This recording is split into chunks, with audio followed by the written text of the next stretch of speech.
Fait que tout le monde voit mon écran. Fait que maintenant, dans la nouvelle version qu'on a déployée hier matin, on peut voir qu'il y a beaucoup de tutoriels qui ont été ajoutés. Parce qu'on a réalisé qu'il y avait plusieurs fonctionnalités que les personnes ne connaissaient pas. Fait que, exemple, dans le dessinateur de pièces, si on veut commencer par dessiner notre pièce, ben, c'est vrai qu'on a tout le temps les options de dimension.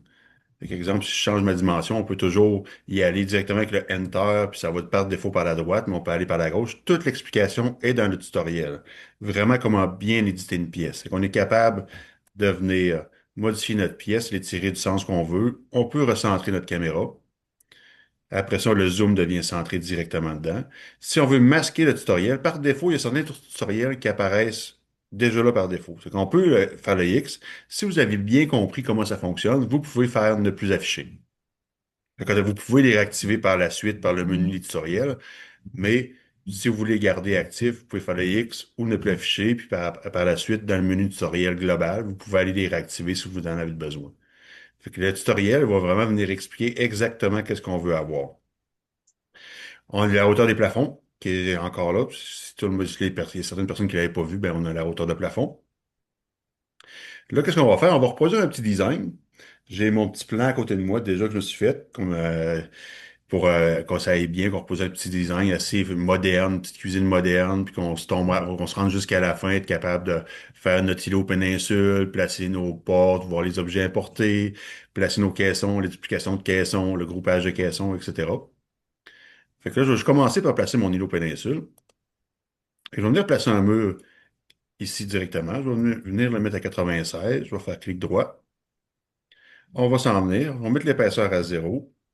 On resélectionne notre mur parce que là, on veut voir où notre mur va être disponible. C'est qu'on va faire le mur est invisible et on va venir montrer le mur qui est épaisseur 0. Et que ça devient comme un mur d'îlot dans le fond.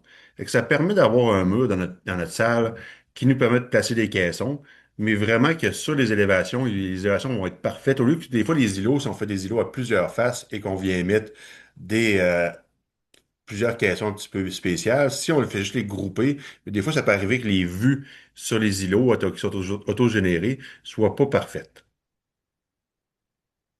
Fait que ici, exemple, on peut s'en venir, on va avoir, mettons, 100, on a 25,5 de comptoir deux fois, ça fait 51 plus 36 de trous. Fait que 51 plus 36, ça fait 97. 51, 36, 87. On va s'en venir, on va faire notre 87, on va s'en venir le placer par en bas. Automatiquement, quand on le place, dépendamment de la manière qu'on va cliquer, juste faire attention. Si vous cliquez à l'inverse de votre mur, vous voulez qu'il se déplace, ça se peut que la pièce agrandisse. C'est toujours de cliquer vers le sens qu'on veut aller le placer.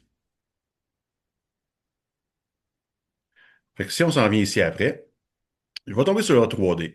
Il y a plusieurs fonctionnalités comme diviser des murs qui peuvent être utilisées. Le diviser des murs, c'est vraiment plus si on veut créer des formes dans un mur. C'est pratique. Moi, je l'utilise pas plus qu'il faut. Ça dépend tout le temps d'une personne à l'autre. Fait qu'une fois qu'on a placé tous nos murs, on a dessiné notre pièce, on est capable quand même d'aller dessiner d'autres pièces. Par exemple, si on voulait faire une maison complète, on serait capable d'aller dessiner des pièces complètement autour. On est capable de venir placer nos murs puis de dessiner d'autres pièces. C'est qu'après ça, on a la gestion de chaque pièce dans le PDF qui présente chaque pièce en élévation et en vue en plan. On va y aller avec juste un petit mur péninsule pour vous montrer. Là, on va tomber dans le 3D.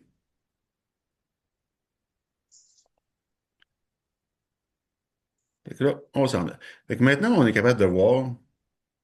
Quand on a notre mur, on va encore là, on voit ici, on voit le premier tutoriel qu'on voit, comment ajouter un cabinet. Si on le sait déjà, on peut peser sur les X.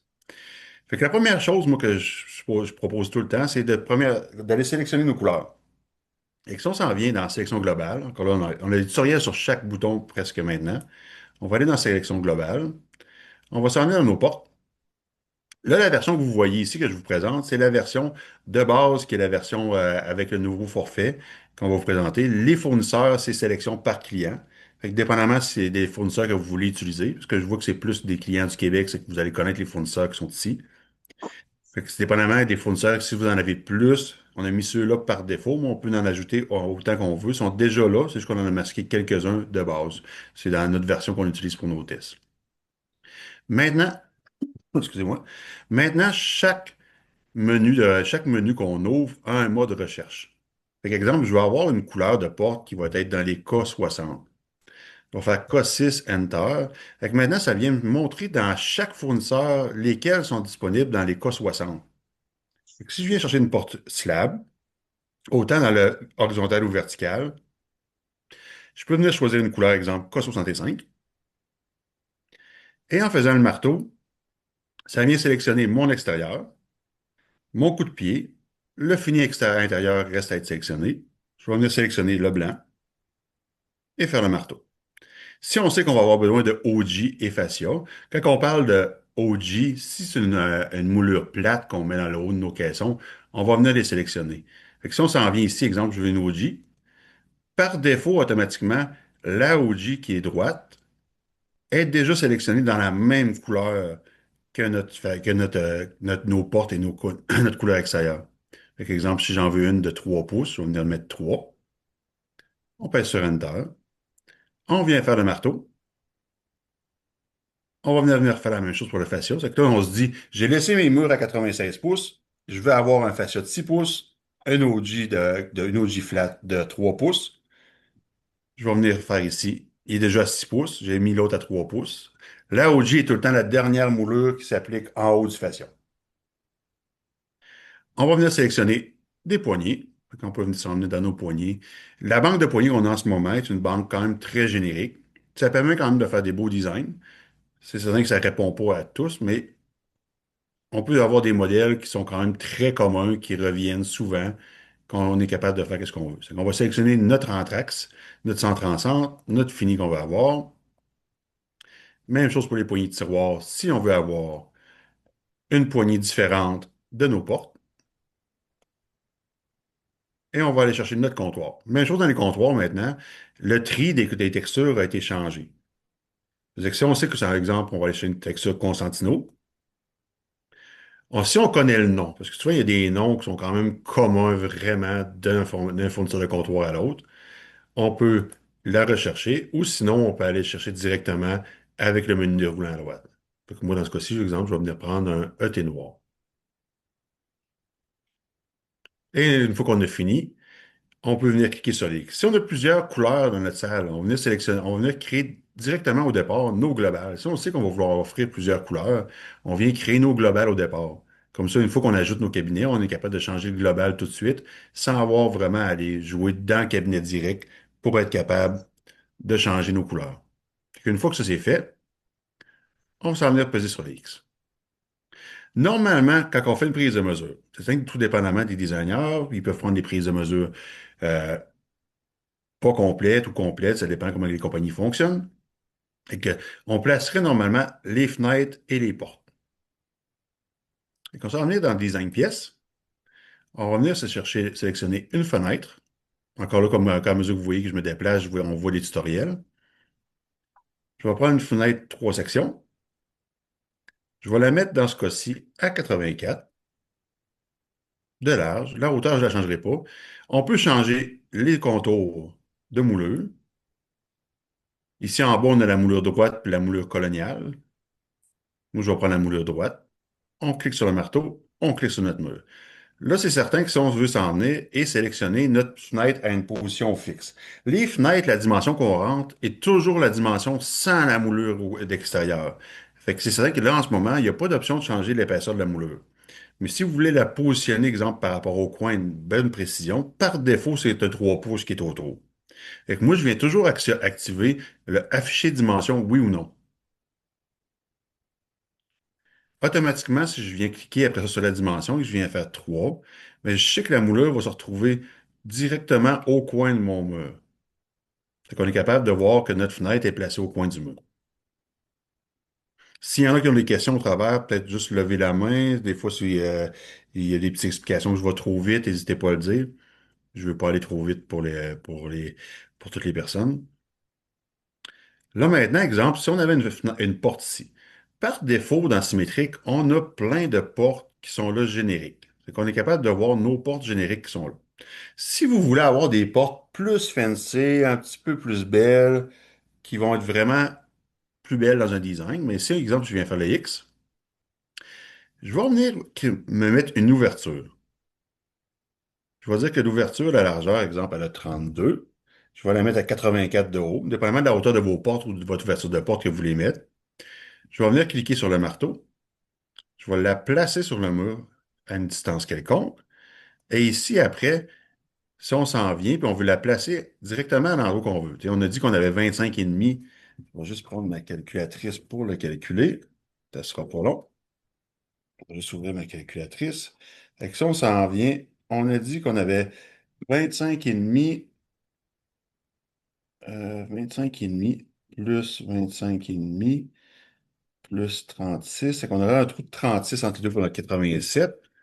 Fait que si on fait 25,5 plus 18, c'est que notre distance centre de notre ouverture, si on va avoir une porte centrée entre notre îlot péninsule et notre mur, mais je m'en viendrai me mettre ici en mesure du centre ou des côtés et je viendrai écrire la formule 25,5 plus 18 et je ferai Enter. Fait que 43,5 du bord de notre porte. Fait que si on s'en revient après, chaque côté, on voit qu'on a 27,5. Fait qu'on est capable de jouer, si on calcule le centre d'une ouverture, la porte n'est pas placée encore. Parce que j'ai placé une ouverture, puis je vais vous juste montrer comment placer une porte importée dans une ouverture. Fait qu'une ouverture, si elle tombe à l'extérieur, qu'est-ce qu'on va venir faire? On peut venir cliquer sur notre ouverture et venir mettre. Ouais. C'est Add Fake Wall. Il devrait être en français, on va le corriger parce que ça devrait être en français. On va venir cliquer dessus, puis automatiquement, qu'est-ce que ça fait? C'est que ça devient comme une ouverture qu'on voit dehors. Comme dans les versions antérieures de Symétrique, que toutes les ouvertures tombaient dehors. Maintenant, on a mis la possibilité de, si on met une porte vitrée, de ne pas voir, exemple, la forêt en arrière, ou de venir la voir si on veut mettre une porte qui cible vers l'extérieur. Là, la prochaine étape, c'est on va venir mettre une porte importée. Ici, à gauche, on a comment importer de nouveaux objets. Dans la version gratuite, dans la version gratuite, si vous cliquez sur Importer des objets, vous allez pas pouvoir en importer.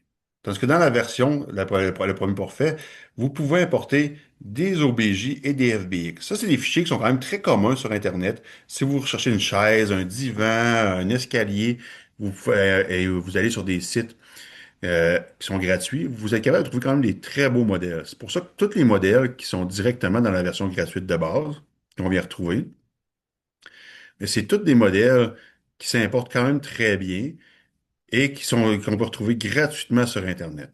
Ça veut dire que si on veut venir, exemple, si on venait mettre une porte importée pour qu'elle soit plus beau, parce que les portes, des fois, il y a des designs bien spéciaux, ben, on va s'en venir, on va dire, ben, moi, ma porte, je veux qu'elle soit 32 par 84 parce que j'ai fait mon ouverture à 84. Je vais venir cliquer. Je vais cliquer sur le mur juste à côté. Je vais la sélectionner. Je vais prendre les petits points et je vais venir les snapper dans le trou que j'ai fait. Après, on voit ici que si on zoome, la porte est comme rentrée dans le mur un petit peu parce que les points d'origine sont par rapport à la poignée. Fait que si je m'en viens, je peux venir l'avancer par rapport au mur juste pour qu'elle vienne dépasser en avant du mur. Fait que je suis capable d'avoir une belle porte que si je viens mettre en HD après, on est capable d'avoir une plus belle porte, là, c'est qu'en partageant avec beaucoup de personnes comme ça, il risque d'avoir une petite lenteur, mais ça ne devrait pas être si pire. On va le laisser s'activer. Si on voit qu'il y a trop de lenteur, vous pourrez le tester de votre côté. Et oui, avec le zoom, ça n'a pas la détente. On va le laisser s'activer. Attends, on va le laisser s'activer, ce sera pas long. On va le désactiver après, là. C'est juste qu'on est beaucoup en partage d'écran qui regardent en même temps.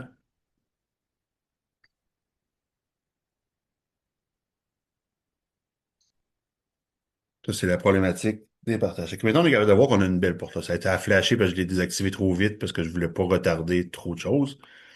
Mais en mettant des belles portes qu'on importe, on est capable vraiment d'aller faire des plus beaux rendus à la fin. Fait que là, une fois, exemple, je vais placer, je ne placerai pas toutes les fenêtres, tous les trucs dans ma pièce. On va y aller avec un petit design quand même moderne, minimaliste, on va aller placer pour faire un beau rendu.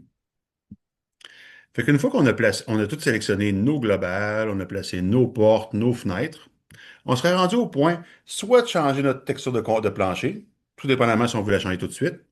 Pour changer la texture de plancher, ben, on viendrait cliquer sur Peinture, on sélectionne notre plancher, on sélectionne appliquer une texture et ensuite on va venir, on peut sélectionner exactement dans n'importe quelle texture qui existe.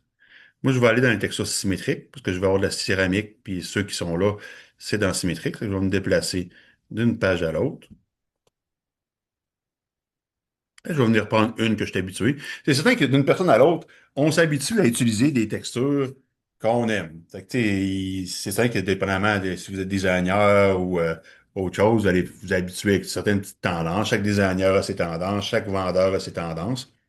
Fait que là, je suis venu sélectionner une céramique que j'aime bien. Là, je serais rendu à placer mes caissons. Fait qu'on le sait que normalement, dépendamment de la sortie d'eau et où, si c'est une nouvelle construction, qu'il n'y a pas encore de sortie d'eau pour le centre de l'évier, on mettrait, tu sais, ça peut être la designer propose, voulez-vous changer votre évier ou non. Moi, je vais y aller comme si on partait vraiment comme une construction neuve, qu'on place tout comme la designer voulait. Fait que là, je m'en viendrai ici, on va venir chercher un caisson, un cabinet de bas. Je vais me prendre un bas évier, deux portes, un faux tiroir type A. Dans le catalogue, quand il y a des types A, type B, type C, c'est soit les hauteurs de façade. Si on regarde ici dans le catalogue par défaut, exemple dans les designs qu'on a pour les trois tiroirs, ben, on a deux petites façades, une grande, une petite façade, deux égales, une petite, une moyenne, une grande. Fait que là, moi, je vais venir mettre un bas évier. Je vais prendre une fausse façade. Je vais venir le mettre dans le cas-ci à 36. Par défaut, moi, mes comptoirs sont sélectionnés pour être des comptoirs trois quarts. Parce que c'est un petit peu plus la mode de ce temps-ci, faire des comptoirs plus minces que des comptoirs un pouce et quart. Puis surtout qu'avec tous les frais qui s'engendrent, on va venir changer notre hauteur pour avoir 35 écarts, pour être capable d'avoir un dessus de comptoir toujours à 36. On vient faire Enter. On vient cliquer sur notre marteau. On clique sur notre cabinet sur n'importe où sur le mur. Après ça, on va le centrer.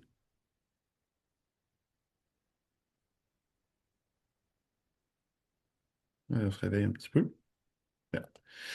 Fait que là, le comptoir s'est construit. Fait que là, je suis encore en centre. Mais là, je ne vais pas avoir à mesurer où est-ce que je vais mettre mon caisson. Je vais sélectionner mon caisson. Je vais faire clic droit, annihiler l'objet avec. Je vais sélectionner ma fenêtre. Je vais dire sélectionne, place-la en position centre et je vais faire le marteau. Fait que de cette manière-là, automatiquement, mon caisson est bien centré dans le milieu de ma fenêtre. Et si je sélectionne encore mon caisson, ça me dit que j'ai 27 à gauche de mon caisson. C'est pour ça que moi, j'utilise toujours l'affiché dimension oui ou non. Ça permet vraiment de voir avec précision les espaces qui restent et de bien placer nos caissons. Fait que là, ensuite de ça, je continuerai mon design. Fait qu'on va faire vraiment les étapes comme si on faisait un design de A à Z, un petit design. Puis en milieu de chemin, avant de se rendre au rendu, aux ajouts d'objets 3D autres que les portes, on va faire une petite pause puis on va répondre aux questions. Fait que là, je m'en viendrai ici, prendre un bas de tiroir, un bas de tiroir. Là, j'avais vu que j'avais 27 à gauche de mon caisson. Exemple, il faut tout le temps calculer que si on met un caisson sur le bord d'un mur, dépendamment des standards d'une compagnie, ça va varier entre un pouce et 2 pouces les faleurs. Dans ce cas-ci, il y a une porte, la moulure de porte, si on met un faleur d'un pouce, ça sera un peu serré. Fait que moi, je vais venir en mettre un de 2 pouces. Fait que si j'ai 27, je vais me dire, on va venir mettre 25. Je change ma mesure de hauteur encore parce que je vais avoir 35 écarts en dessous de mon comptoir. Clique sur le marteau, clique sur le mur, il vient placer mon caisson. On a le choix en ce moment de le déplacer soit avec les points ou avec la distance. Là, on sait qu'on veut le snapper exactement à la même place. On va venir prendre les points, on vient l'aligner et c'est placé correctement. Prochaine étape, on va venir mettre notre fêleur. On est déjà en train de travailler sur ce cabinet-là. On va venir faire clic droit, modifier, fêleur gauche. On va venir dire que je veux un fêleur de 2 pouces parce que je vais égaler 2 pouces. Et ici, on va venir le mettre flush sur la porte. Et on vient faire notre marteau. En faisant ça, automatiquement, ça a étiré notre comptoir et ça nous a mis notre fêleur à côté de notre caisson.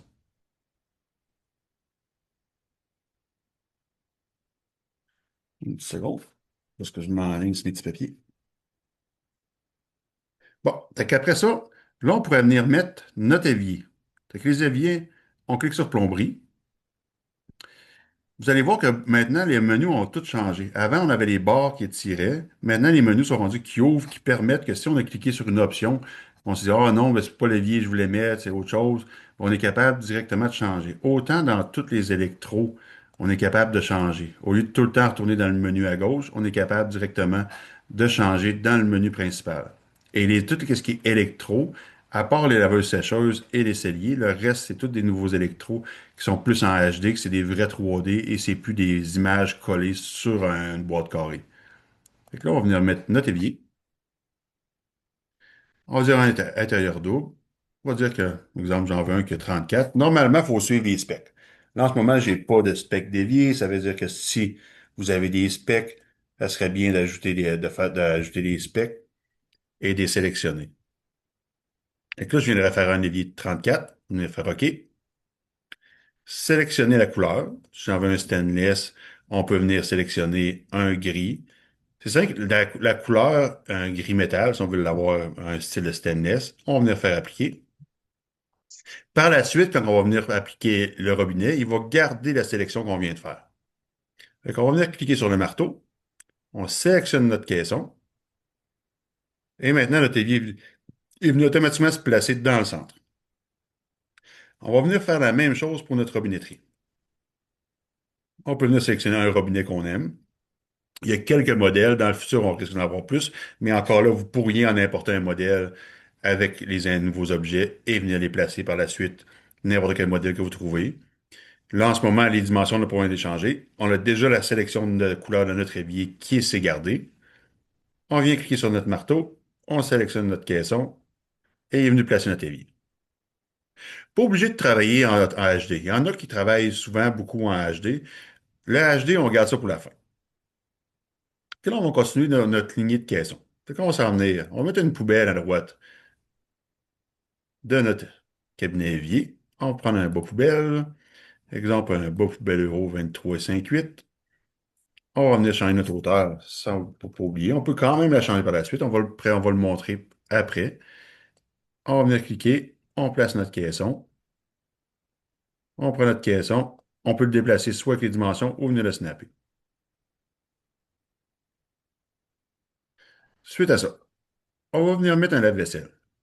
Maintenant, les lave-vaisselles, je ne sais pas si vous avez remarqué, mais avant, les lave-vaisselles venaient avec un comptoir. Ça causait certaines problématiques et avec les nouveaux modèles de lave-vaisselle, on a enlevé les comptoirs par-dessus les lave-vaisselles pour permettre d'étirer les comptoirs par-dessus. Comme dans la réalité, quand on achète un lave-vaisselle, il ne vient pas avec un comptoir. Fait qu'on va venir placer un lave-vaisselle, on va venir sélectionner, on tombe directement dans les lave-vaisselles. On va prendre un modèle. Ça, maintenant, on a gardé seulement les nouveaux modèles avec les vrais 3D. On prend un modèle qui nous convient ou qui ressemble à ce que notre client a. On a ajusté les dimensions maintenant pour que la largeur soit à 24 écarts, qui est la largeur d'un trou standard de la vaisselle. Parce qu'avant, dépendamment lesquels que vous preniez, il n'y avait pas tout le temps la bonne largeur et il fallait le placer et dire je vais avoir un quart à gauche, un quart à droite ou un 8.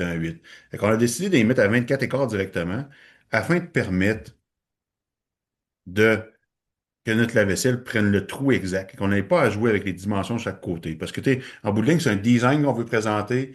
On ne veut pas se mettre à trop penser au côté ingénierie. On sait que côté ingénierie, ça prend un trou de 24 écarts à la vaisselle. On va le mettre à 24 écarts. On clique sur notre marteau, on clique au mur, on sélectionne, on s'en vient à gauche, zéro Enter. C'est là que je disais tantôt, maintenant on voit qu'il n'y a plus de comptoir au-dessus de notre lave-vaisselle. Fait que là, on va sélectionner le caisson soit à gauche, soit à droite, dépendamment dans quel sens que vous partez. On fait clic droit, modifier, comptoir. On va étirer notre comptoir de 24,25 vers la droite. Et on fait notre marteau. Et qu'automatiquement, on est capable d'avoir notre comptoir qui recouvre notre lave-vaisselle. On n'est pas obligé de l'étirer de plus que 24 écarts parce qu'on sait que le trou va avoir 24 écarts. Et qu'ensuite, prochaine étape, on continue notre mur. Tu sais, c'est vraiment les étapes quand on dessine. Ça dépend tout le temps, comment on peut dire ça? Je connais beaucoup, j'ai connu beaucoup de designers, puis ça dépend comment ils filent. Fait que c'est la manière que vous voulez que vous partez votre design, ça peut être la gauche, la droite, de partir d'un coin, à partir de l'îlot. C'est vraiment d'y aller dans le sens que vous préférez le plus, mais vraiment d'y aller à remplir des murs. Moi, je préfère tout le temps remplir un mur un après l'autre pour que ça soit plus rapide après, puis c'est facile de changer des caissons. Parce qu'exemple, si je vais vous montrer l'exemple pour la suite, je vais venir prendre un caisson de on va y aller avec un caisson de bas. Exemple, je vais prendre un bas de tiroir. Je vais prendre un bas 4 tiroirs. Je vais le laisser à 24. Je vais quand même le mettre à 35,25 de haut. Je vais l'envoyer là. On va l'envoyer, on va l'envoyer à 0. Là, j'arrive ici, je fais comme, je vais continuer mon design. Ça va être assez simple. On va y aller exactement, puis je vais vous montrer les autres fonctionnalités après. Je vais venir prendre un four seul. Il y a des modèles, c'est tout le temps de les tester lesquels vous trouvez le plus beau. Prendre celui-là. La largeur vient à 30 pouces par défaut. C'est certain qu'un four, c'est à 30 pouces par défaut. Tout dépendamment des standards d'entreprise. Il y en a qui vont faire un trou de 31, d'autres qui vont faire un trou de 30 et demi. Fait que c'est pour ça que ceux-là, on les a pas mis avec une dimension de largeur réelle. Moi, ici, dans mon cas, je vais venir le mettre à 31, comme si je gardais une demi chaque côté. Il y en a qui mettraient 31 et quart parce qu'ils vont mettre deux petits falleurs 5,8 chaque côté. Ça dépend vraiment des standards d'entreprise, cette partie-là. Fait que je vais venir cliquer avec le marteau. Je vais venir mettre mon four sur le mur. Je vais venir le mettre, je vais dire coller à gauche. Je vais venir dupliquer mon caisson maintenant vers la droite. Et dans le clic droit maintenant, je ne sais pas si vous avez remarqué, mais il y a toutes les fonctionnalités qu'on avait dans modifier quand on sélectionnait un caisson normal, ce qui était ici en haut, sont pratiquement toutes rendues dans le clic droit sur chaque caisson. Fait que si je veux dupliquer un caisson vers la droite, et je duplique-le de 31, qui est la largeur du four.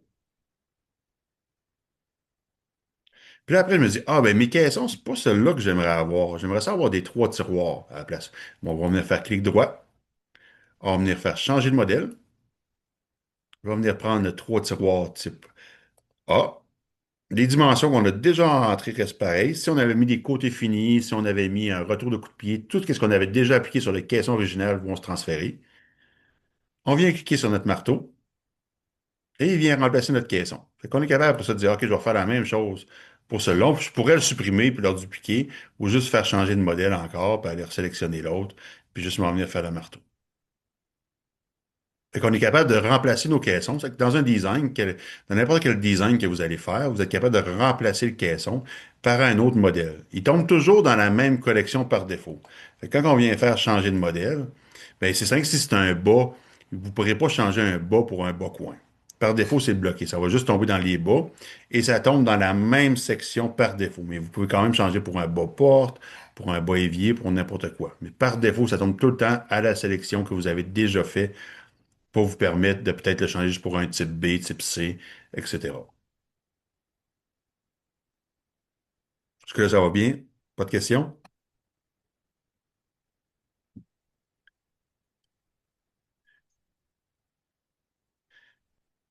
Tout le monde est encore muté. Je ne sais pas s'il y en a qui sont démutés. Je suis sûr que le monde pouvait se démuter s'il voulait poser des questions. Donc là, exemple, on arriverait à la prochaine étape, ce serait venir mettre notre hot. Même chose encore, qu'est-ce qu'on va venir faire? On va venir sélectionner électro, les hot. On va en prendre une qu'on trouve dans notre goût. Atome stainless par défaut. On va cliquer sur le marteau. Si je ne sais pas mon centre de four, c'est pas grave. Je clique sur le mur. Je clique sur ma hot. Clic droit. Aligner l'objet avec. On sélectionne le four, on sélectionne le centre et automatiquement, ma hotte est venue se placer dans le centre de mon four.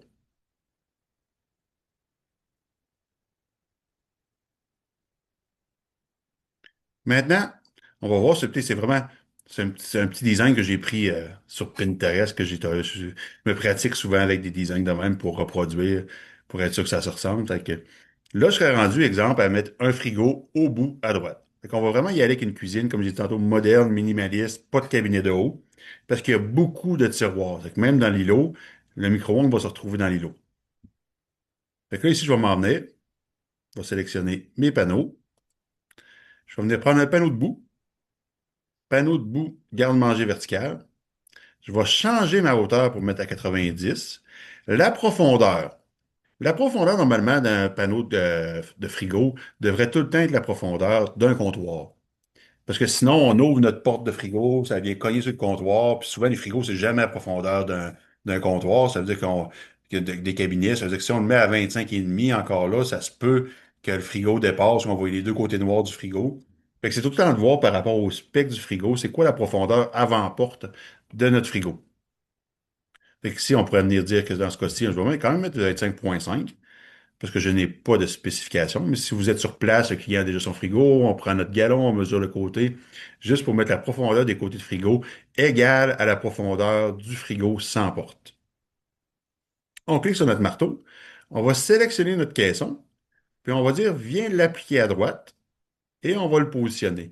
Les valeurs qu'on a ici qui se positionnent tout le temps par défaut dans le centre, ben on peut venir, quand c'est un pignon, on vient le mettre au coin en bas arrière, mais juste porter attention pour le mettre à la bonne hauteur du plancher. Et une fois qu'on l'a placé, on vient faire notre marteau et on est capable de venir voir que notre pignon s'est placé exactement au bon endroit par rapport à notre profondeur de comptoir.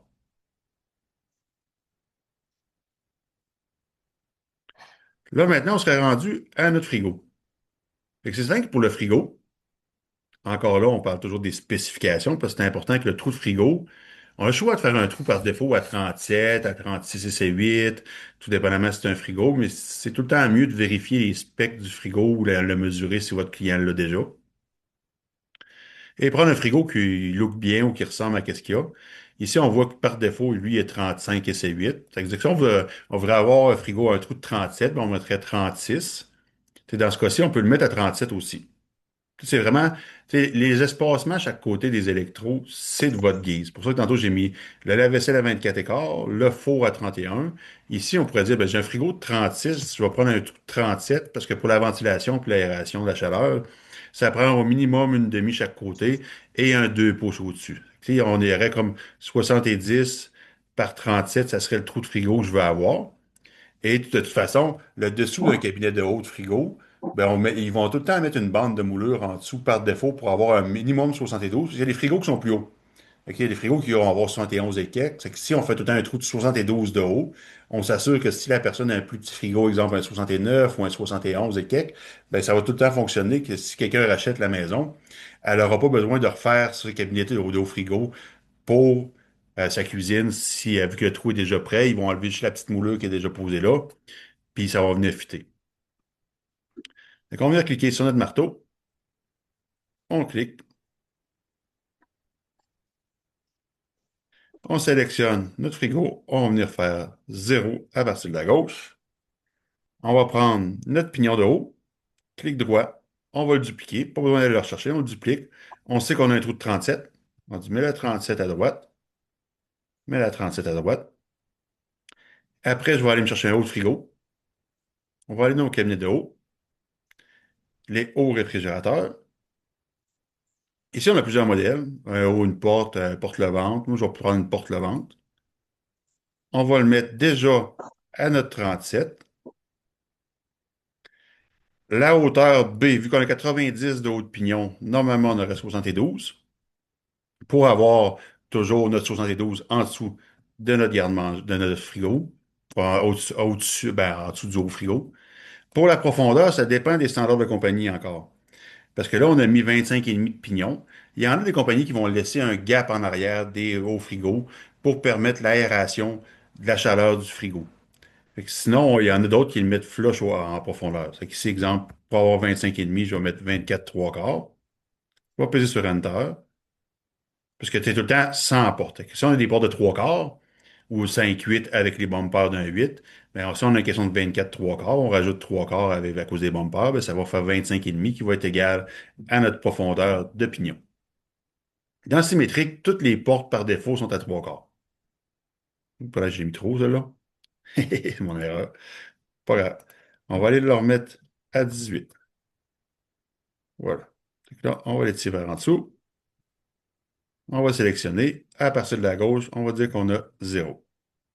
Et que là, on voit que tantôt, quand j'avais sélectionné mes OG, avec mon 6 pouces plus mon 3 pouces, ben, c'est venu placer exactement mes moulures flush avec le haut de mon caisson. C'est pour ça que, dépendamment de votre hauteur de mur, si vous voulez avoir des hauteurs de dessus de caisson fixes, il faut que vous jouiez avec vos hauteurs de OG ou vos hauteurs de fascia.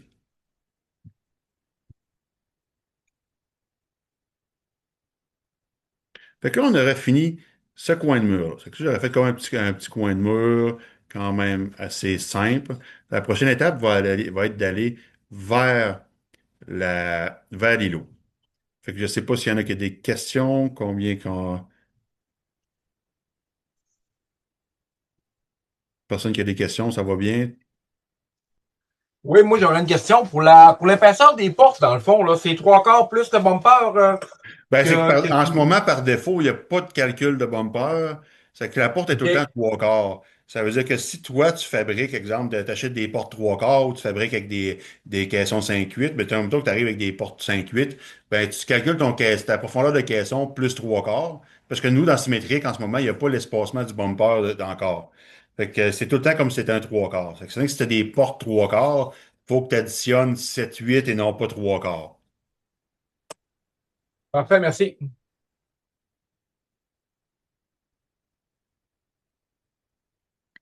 Fait que là, si on s'en vient ici, on irait faire notre îlot. Fait que là, encore là, on voit qu'on a notre fil rouge. Qu'est-ce qu'on a fait tantôt quand on dessinait notre pièce? On a dit mettre le mur à zéro, afficher les murs, mettre le mur invisible et afficher le mur avec épaisseur de zéro. C'est pour ça qu'on voit notre ligne. Qu'est-ce que ça permet? Ça, c'est que dans l'élévation, on va le voir plus tard, mais l'élévation va être parfaite à la fin. Quand on va venir prendre un caisson, je vais encore venir prendre ça. Je vais venir juste faire ça. Fait que là, on va s'en venir. Je vais reproduire un petit peu. J'ai mis un bas deux tiroirs d'un côté. Je vais mettre un bas deux tiroirs de l'autre côté. On va mettre un bas micro-ondes. Puis deux cabinets bas trois tiroirs, mais avec deux gros tiroirs. Puis après ça, on va sur le dos de l'îlot. On va venir mettre un bas deux portes, un dos d'îlot. Puis on va tirer nos comptoirs par-dessus tout ça. Fait qu'on va venir prendre un bas tiroir. On va prendre encore le deux tiroirs. Pour garder la symétrie des deux côtés, tout dépendamment du look, moi j'aime bien ça quand c'est symétrique. C'est drôle à dire parce que c'est le logiciel. Fait qu'on va venir le mettre à 25. Encore là, on va venir dire qu'on a 35,25. On va cliquer sur le marteau. On va venir le placer n'importe où sur le plancher. Je vais venir le prendre, je vais venir le positionner. Donc là, ici, exemple, on viendrait le mettre à 2 de la droite. On peut venir le snapper direct. Bon. Donc là, ici, on est à 0 du mur. Si on vient le mettre à 0,5.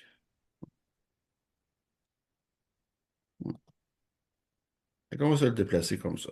On va venir le remettre à 0. Fait que là, c'est certain que notre caisson ici, on va vouloir le placer le plus facilement à partir de la droite à 2 pouces. Fait que je vais venir mettre mon caisson de micro-ondes. Prendre un bas micro-ondes. Je vais venir le mettre à 35,25, égal à 24. On va venir se le placer.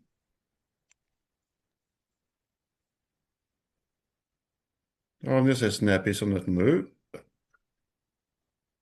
Fait que là, on va venir les placer comme ça. Fait que là, on va venir placer nos caissons. Fait que c'est certain que là, qu'est-ce qui arrive? On va venir placer nos caissons sur notre mur. C'est comme si on vient utiliser, là, il ne marque pas les dimensions, ça c'est. Hmm. On va venir le snapper parce qu'on veut venir mettre notre micro-ondes à côté de l'autre. On va venir se sélectionner des caissons.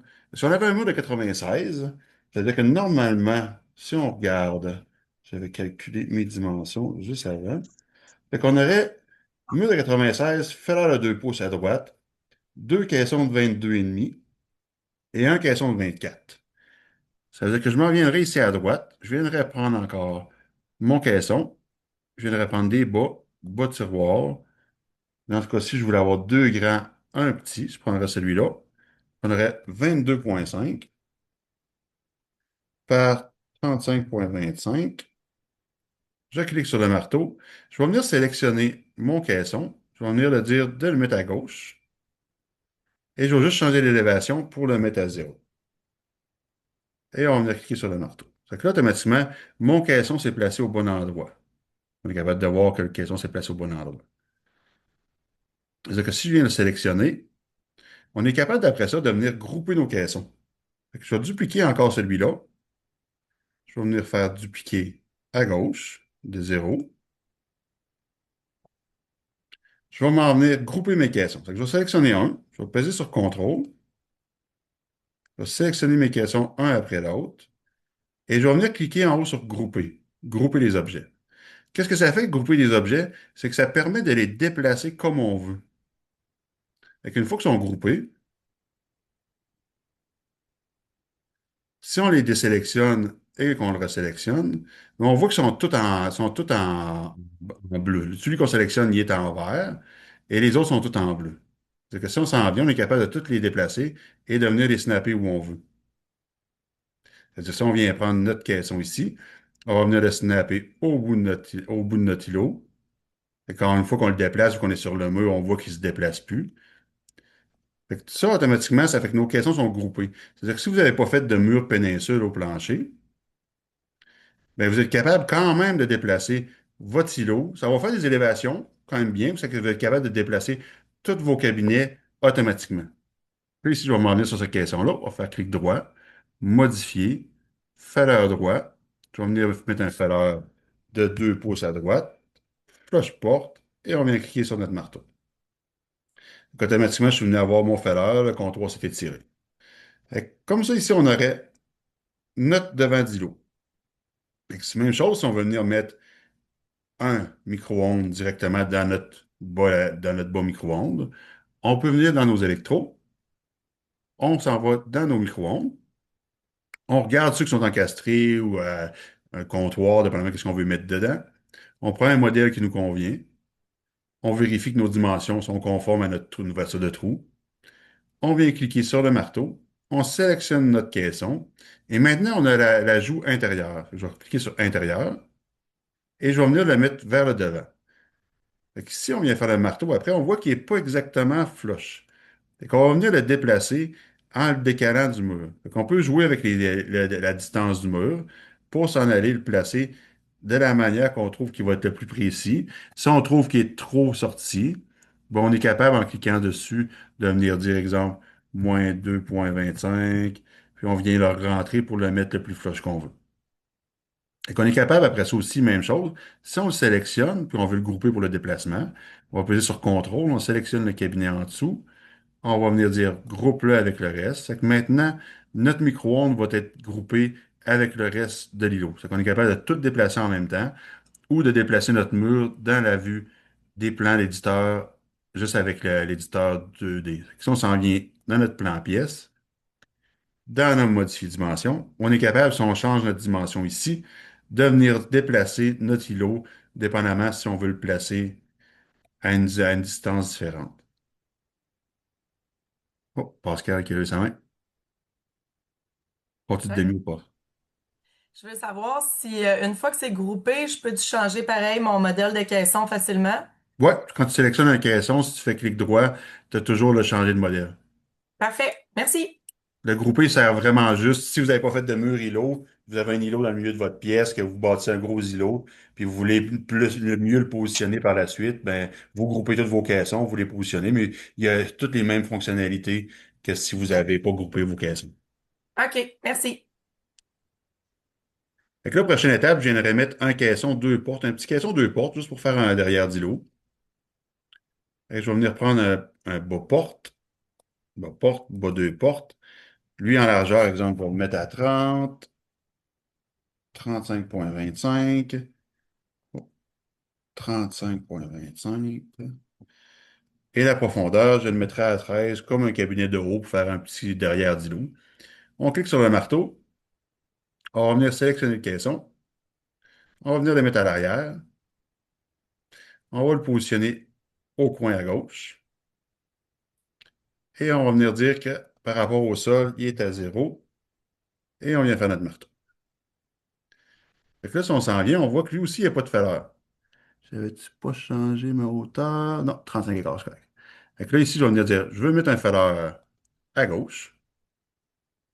Encore là, ici, on dit 2 pouces. Faleur, je porte. On fait notre marteau. Je viens de refaire un côté fini aussi. Je vais venir faire un retour au coup de pied avec un côté fini. On vient faire clic droit, modifier les types de côté. Côté droit va être fini. On fait notre marteau. On clique sur le caisson bois deux portes encore. On veut faire un retour de coup de pied. L'option va venir dans le clic droit bientôt pour le retour de coup de pied. On travaille là-dessus. On va dire on veut un retour à droite. On fait notre marteau. Fait que maintenant, on a fait notre retour de coup de pied. Il resterait le dos d'îlot. C'est-à-dire que là, si on regarde notre dos d'îlot, en théorie, Faut que je le recalcule la calculatrice à toutes les fois.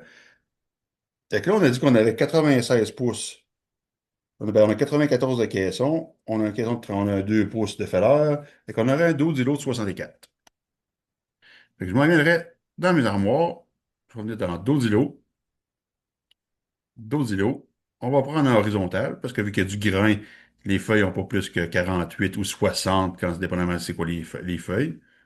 Puis là, vu qu'il est horizontal, on va être capable vraiment d'avoir la longueur maximum. Fait que la largeur ici, on viendrait dire qu'on a 64.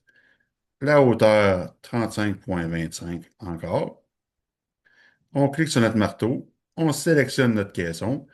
On dit qu'on veut le mettre en arrière. On va sélectionner la position qu'on veut l'envoyer pour qu'il s'en vienne directement. Et si on vient ici, on a même l'option déjà groupée. Fait que quand vous l'ajoutez, c'est certain qu'ici, je vais le mettre au plancher. Mais si vous voulez le grouper tout de suite avec l'autre caisson, vous pouvez déjà le grouper à l'ajout. Et on vient faire le marteau. J'aurais pu faire la même chose tantôt avec celui-là. Et là, on va venir le grouper avec le reste. Et on va venir faire grouper dans l'option. Et on a groupé nos caissons automatiquement. Fait que là, la prochaine étape, ça serait de finaliser notre comptoir pour avoir un simili petit comptoir lunch. Fait que je vais sélectionner mon caisson. On va faire clic droit. Là, on va tirer notre comptoir vers l'arrière. Fait que si on calcule, on dit, ben, on a un caisson de 13 pouces, on a 3 quarts de porte, ça fait 13 3 quarts, plus un overhang de comptoir d'un pouce, ça veut dire qu'on aurait 14 et 3 quarts, 14 et 3 quarts de retrait arrière. Et on viendrait faire notre marteau. Fait que c'est tout le temps, il faut calculer que le comptoir, par défaut, dépasse dans la symétrique de 1 pouce devant les portes. On a des portes tout le temps calculées à 3 quarts de pouce. Fait qu'on a 13 plus 3 quarts, 13 et 3 quarts, plus 1 pouce, ça fait 14 et 3 quarts. Parce que la majorité des poignées, il y a certains modèles qui sont plus profonds, mais je travaille dans l'industrie des armoires depuis beaucoup d'années. Et les petits comptoirs, quand on en les tirant soit d'un pouce ou d'un pouce et demi par-dessus les portes, ben, ça évite quand il y a les anciennes poignées qui avaient comme des poignées antibulaires, qu'on s'accroche les attaches ceinture dans les poignées. Et quand on va venir faire la même chose pour celui-là, on va s'en venir comptoir arrière de 14,75. Voilà. On fait notre marteau. On va prendre celui-là. Là, lui, on va faire qu'est-ce qui en français s'appelle une cascade, mais c'est comme une retombée de comptoir d'un côté. Fait que là, ici, on va venir dire 14,75 en arrière et cascade gauche. Et on vient faire notre marteau.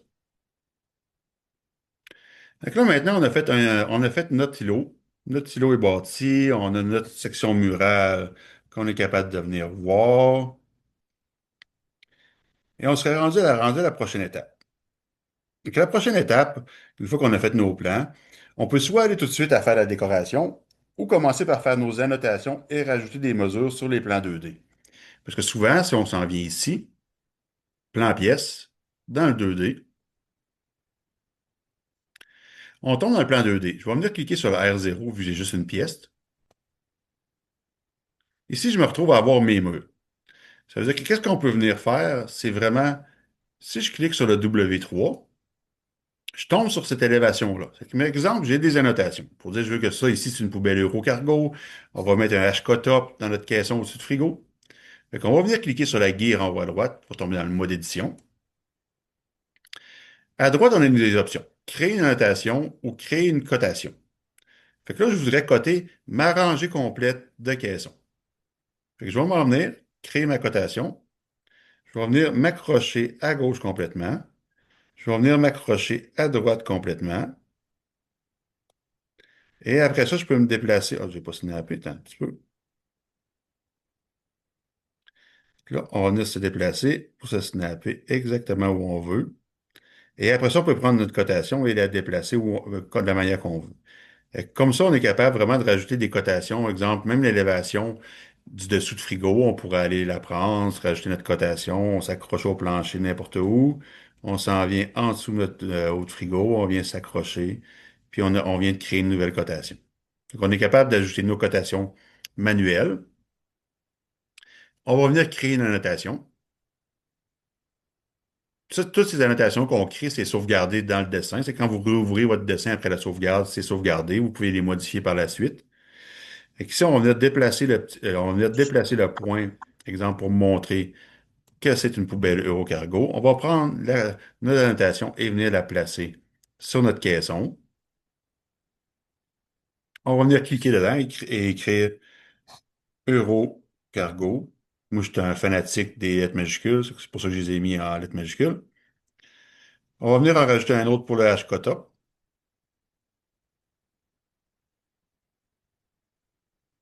On a déplacé. Vous voyez, il y a un petit carré. Dans la version, on a réalisé ce matin qu'on avait perdu la flèche de déplacement. C'est qu'il y a un petit carré gris pâle ici à gauche. C'est la manière de déplacer la notation pour l'instant. Ça va être corrigé vraiment bientôt, sûrement demain ou après-demain. Mais juste si vous cherchez comment déplacer la notation, c'est le petit carré gris pâle qui est à gauche. Et ici, HK top. Et on s'en comme ça. Si vous faites des enter, vous écrivez du texte, le multiligne fonctionne. Fait que de cette manière-là, ben, on est capable de rajouter des cotes manuelles, autant sur la vue en plan que la vue en élévation, des annotations. Ça peut être un centre dévié, une annotation sur la tuyauterie, mettre un diviseur ustensile. C'est que vous êtes capable de rajouter n'importe quoi que vous voulez rajouter de cette manière-là. Une fois qu'on a fini, on sort du mode édition. On peut peser sur la flèche à gauche et retourner dans la vue en plan. Et ici, exemple, c'est la même chose. Notre silo, on voit que nos cotations se chevauchent une par-dessus l'autre. Section s'en vient. Je vais venir sélectionner mode édition.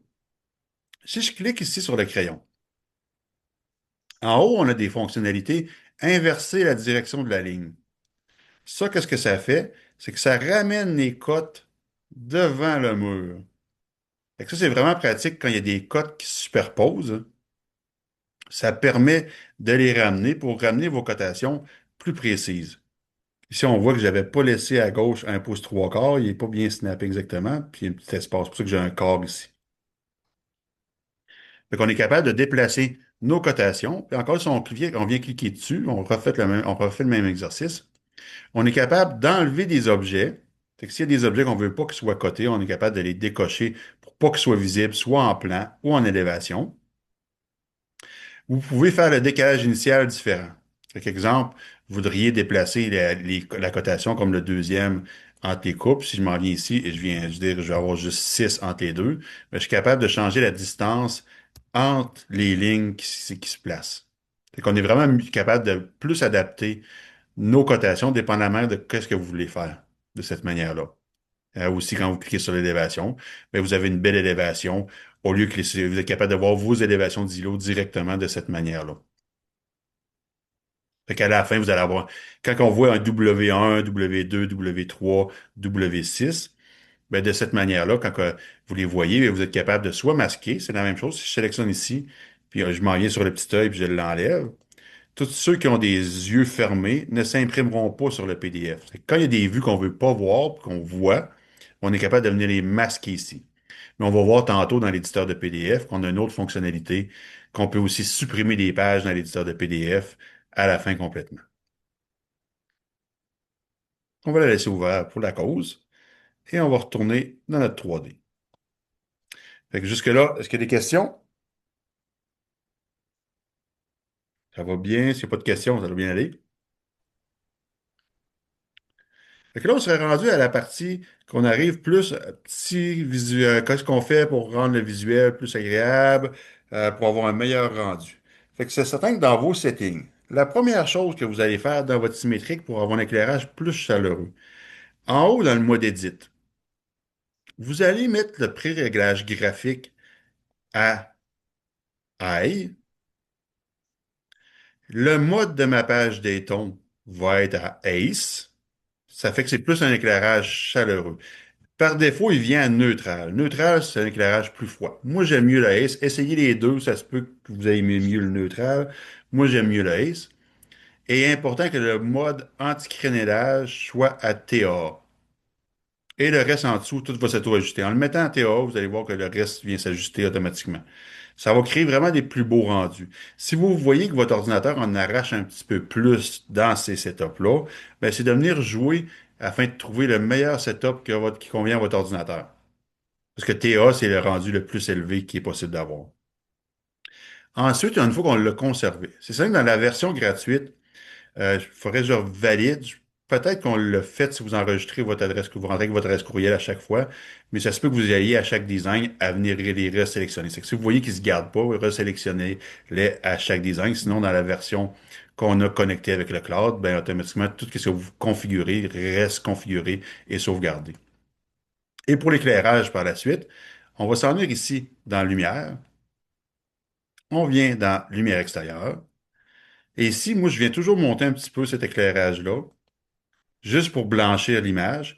Et vous pouvez jouer avec le soleil. C'est quand vous vous mettez en rendu HD, si vous voyez que le reflet du soleil par la fenêtre n'est pas à votre goût, vous pouvez jouer avec la rotation autour afin de tourner le soleil qui rentre par la fenêtre. Vous avez plusieurs types de background en bas, mais vous allez voir que quand on le passe dans les haies, on a fait en sorte que les haies refassent l'arrière-plan extérieur de la maison. Vous pouvez augmenter la luminosité du soleil. Vous pouvez changer l'angle aussi de la rotation et l'élévation du soleil. Fait que ça, c'est les setups les plus qu'on joue le plus par rapport à ça. Fait que on édite, on change nos configurations dans l'édit. Ensuite, on vient mettre un petit peu plus d'éclairage par la lumière. Et on pourrait aussi, si on veut, venir changer notre couleur de mur. Les murs, c'est la même chose. Si on s'en vient ici, on s'en vient, on sélectionne soit tous nos murs. On peut venir dire, je vais avoir une petite tonte de gris un petit peu plus foncé ou un petit peu plus pâle, dépendamment de ce qu'on veut avoir. Ou une petite tonte de vert.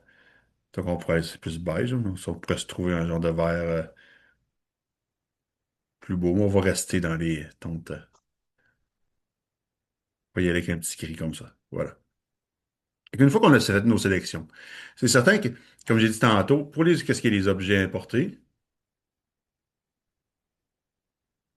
si on s'en vient ici, dans la version gratuite, vous ne pouvez pas importer de nouvel objet. Vous avez une base de données d'objets qui est de base. Et que là, qu'est-ce qu'on pourrait faire? Ben, c'est dépendamment desquels que vous les avez. Là, on va venir faire un petit peu de décoration sur notre îlot. Fait que je vais venir chercher une assiette sur un apron. Je vais cliquer sur mon marteau. Je vais cliquer sur mon caisson.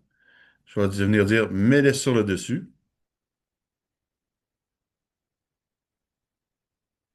On va le laisser charger. La conversion zoom, à la quantité qu'on est. Fait que là, on peut venir le placer où on veut par défaut de ce côté-là. Si on vient cliquer sur notre marteau, on voit que l'origine de mon design, parce que dépendamment des modèles qu'on prend gratuits, il pourrait avoir des origines un petit peu différentes. Fait que là, je vais venir prendre mes points. Je vais venir le déplacer ici. Puis là, vu que s'il rentre dans mon comptoir un peu, je vais venir le sélectionner ma hauteur. Puis là, au lieu de 36, je vais mettre 36,25 exemple. Juste pour qu'on le voie bien. Puis là, on voit que c'est tourné, c'est que là, on va venir le rotationner pour mettre ma coutellerie. C'est que ça, c'est un petit modèle 3D que j'ai importé avec directement tous les ustensiles.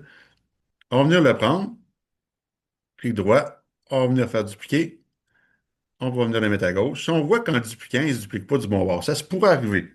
Parce que dépendamment comment il se voit, c'est des modèles custom. Moi, j'ai pris des modèles gratuits. Fait que ça pourrait arriver des fois qu'ils ne se dupliquent pas au bon endroit, comme on vient de voir. Fait qu'on va venir le recliquer. On va faire dupliquer. Fait que dans ce cas-ci, ça va être à droite. On pourrait venir dire juste de mettre 8 pouces en chaque. On va venir mettre à droite. Fait que des fois, les modèles, dépendamment du point d'origine, dépendamment du côté du caisson qu'on va le placer, ça peut arriver que le dupliqué ne soit pas exactement au bon endroit. Fait que là, je suis venu placer mes assiettes directement. Là, je pourrais venir me placer après ça des petits bancs à bord. Fait que si je me redéplace un petit peu par en haut, je pourrais venir prendre celui-là. On va venir les placer. On va s'en venir. On le place un peu n'importe où. On va le rotationner. Puis là, qu'est-ce qu'on va venir faire? C'est qu'on va venir dire, exemple, je le mets à 6 pouces. Je ne me casserai pas la tête pour le centrer devant. Pourquoi? Parce que je vais venir faire clic droit, aligner l'objet avec. Je vais cliquer sur mon avant. Je vais dire, viens mettre dans le centre. Et je viens faire le marteau. Même chose encore, je vais faire dupliquer. On va faire dupliquer. On va l'envoyer à gauche. Je pense que c'est à gauche. On n'est pas sûr. Des fois. Oui, c'était à gauche. On va faire la même chose. Clic droit. Aligner l'objet avec. On clique sur notre napperon. On vient le mettre dans le centre. On fait notre marteau. Fait qu'en faisant ça, on est capable de quand même facilement aller placer un petit peu plus de décoration, juste pour se donner une idée de look de qu'est-ce que ça va avoir à la fin. Et aussi, ça aligne mieux l'IA. Si on met rien, puis on laisse l'IA générer tout ce qu'elle veut, des fois, il faut lui dire fais pas ci, fais pas ça, fais pas ci, fais pas ça. Et c'est pour ça que si on y met déjà une base, ben, on va être capable à la fin vraiment d'y donner un bon prompt. Le prompt, c'est la phrase qu'on donne à l'IA pour que c'est par rapport à ce qu'on veut faire. Je ne sais pas s'il y en a parmi vous qui sont habitués à ça, mais le prompt est qu'est-ce qu'on donne à l'IA par rapport à ce qu'on veut faire. On va venir se mettre un petit bol à salade. On va changer nos dimensions parce qu'on va avoir un... Voilà. On va venir le mettre sur notre caisson. On va dire mettre sur le dessus et on fait notre marteau. On pourrait continuer de même, on va mettre des objets. C'est tous les objets qu'on a, on pourrait venir les placer, venir dire, je vais venir mettre la vaisselle sur le dessus de mon caisson, la placer en arrière, faire mon marteau et la placer. Fait qu'une fois qu'on est content de ce qu'on a placé, ben, on peut sauvegarder notre projet. C'est ça qu'il faut garder en tête que quand on sauvegarde dans le cloud, c'est pour ça que depuis tantôt, je n'ai pas fait de sauvegarde parce que ça ne me stresse pas. Parce que ici, dans le fichier, en étant dans la version cloud, on a un historique de sauvegarde. C'est-à-dire que si vous modifiez quelque chose, vous perdez les données, vous êtes tout le temps capable de retourner dans l'historique de sauvegarde. Fait qu'est-ce qu'il y en a qui ont des questions par rapport aux objets importés, l'ajout, le placement d'objets?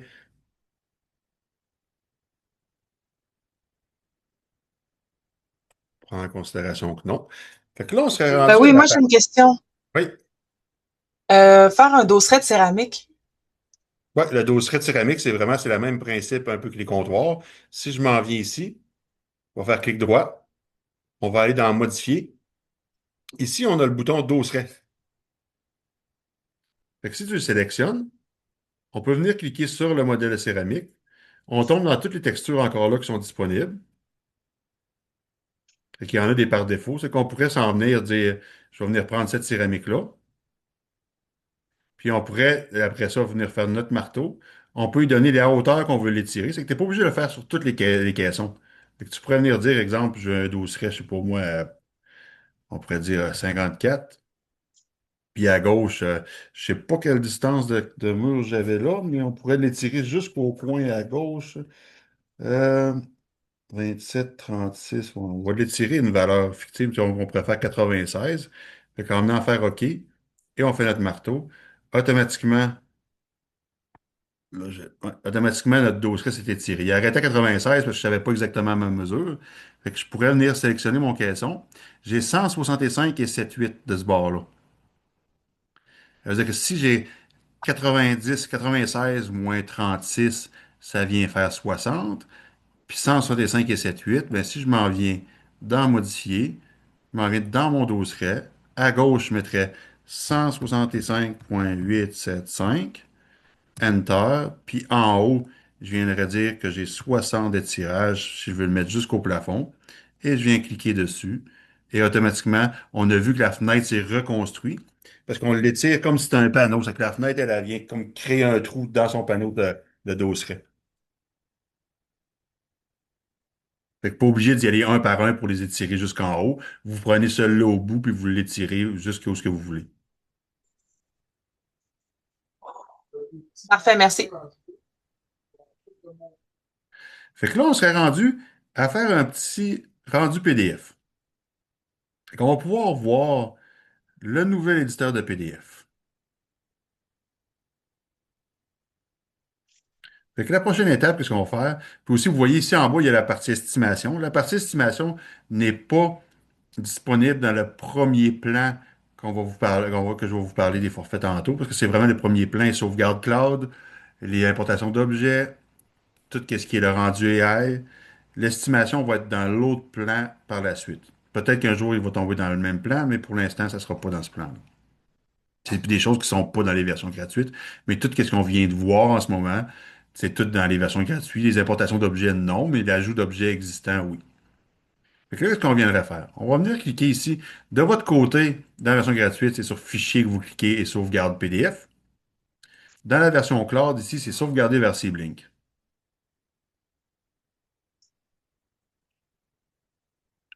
Fait qu'on va cliquer dessus. Ici, ça n'a marqué aucun PDF sauvegardé. Voulez-vous en créer un? On va venir faire créer. On le laisse travailler parce il va générer ses vues. On peut prendre une photo dans l'angle qu'on veut. Ça va venir faire prendre une photo.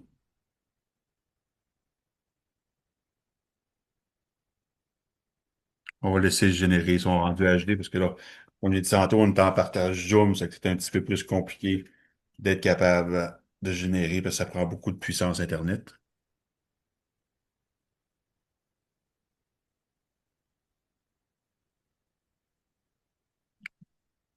On va le laisser attendre parce que c'est normal que ça fasse ça. Plus qu'on est de partage en Zoom, plus que ça prend du bandwidth, comme on peut dire. Fait que Est-ce qu'il y a une version stock sur ordinateur ou c'est toujours en ligne? c'est toujours en ligne. Ouais. Quand on ne partage pas en Zoom, ça va très bien. C'est vraiment les partages de Meet, puis vous allez voir dans les tutoriels, c'est des tutoriels, dans tous les tutoriels sont filmés en live, puis il y a pas de lagging à la fin. C'est juste que là, on est beaucoup pour on est en partage Internet. Sinon, ça prend 5 à 10 secondes. Le but symétrique, c'est de permettre au client d'avoir tout le temps les versions à jour. Et moi, si j'ai bien compris, dans le fond, là, tu n'as pas sauvegardé à nulle part, mais vu que toi, tu as une version payante, dans le fond, il le sauvegarde automatiquement tout le temps pareil. C'est ça, Ouais. hein? Ouais, ouais, j'ai juste enlevé la.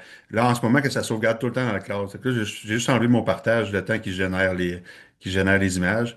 Mais c'est ça, vu que dans la version, dans le premier plan, c'est tout le temps sauvegardé en temps réel. Fait qu'il y a une sauvegarde à chaque modification que vous faites. Là, je vais juste prendre une deuxième image, là, c'est généré, là. Parce que c'est le partage d'écran qui vient à avoir un petit peu plus de misère. On va en ajouter une deuxième. Mais la version cloud, c'est vraiment ça qui est bien, c'est que vous ne perdez jamais vos données. Vous avez en plus, qu'est-ce qui est, pourquoi que Symétrique est tout le temps en cloud, c'est parce que c'est pour permettre les updates en temps réel. C'est que s'il y a un bug qui arrive, ben ça nous permet de corriger le bug le plus rapidement possible. Je vais pouvoir faire mon partage. Ah, c'est terminé. Là, il est en train de finir de générer. Fait que là, on va tomber directement. Là, fait que là, on tombe ici. Fait que le nouvel éditeur de PDF. Si vous cliquez sur une image, maintenant, en haut, vous pouvez reprendre la photo. Par exemple, j'aime pas l'angle de la photo que j'ai là. Je peux la reprendre. Je peux aller dans l'amélioration IA. Je peux recommencer le PDF au complet ou le finaliser. Et déjà là, on voit qu'avec les settings que j'ai fait tantôt, on voit que l'image est déjà beaucoup améliorée. On voit déjà que par rapport, juste en changeant la partie TAA, en mettant un petit peu plus d'éclairage, on a trouvé une cuisine qui est quand même très bien, très chaleureuse. Fait que là, on va juste aller vraiment faire le test de l'IA. Fait que là, je vais juste. Qu'est-ce qu'on va venir faire? Ce sera pas long. Je l'ai fermé tantôt, justement. Fait que ici, on va aller dans Amélioration IA. Amélioration IA, il y a déjà un prompt qui existe par défaut. C'est juste qu'on peut le modifier comme on veut. Fait que si on regarde ici, il y a déjà, on dit déjà à l'IA de modifier certaines choses. Fait que là, ça va déjà faire de quoi de pas pire. Fait que ça, si on s'en vient jusqu'en bas. Ta, ta, ta, ta, ta, ta, ta, ta. Et que là, ici, c'est le prompt si on veut le modifier. Parce que tu sais, on pourrait partir avec ça, on pourrait faire améliorer cette image. Mais si on sait déjà, moi, j'aimerais avoir de la salade dans le bol, j'aimerais avoir une plante sur l'îlot. On peut même lui demander de rajouter un chien. Je vais juste aller chercher mon document texte qui est sauvegardé. Euh, on va en faire un nouveau.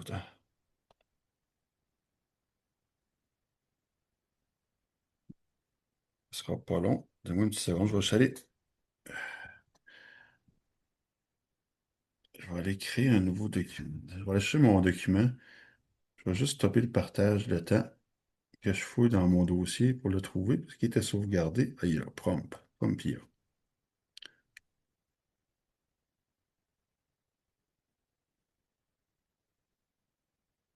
Et je vais vous relancer le partage. Et on fait le partage.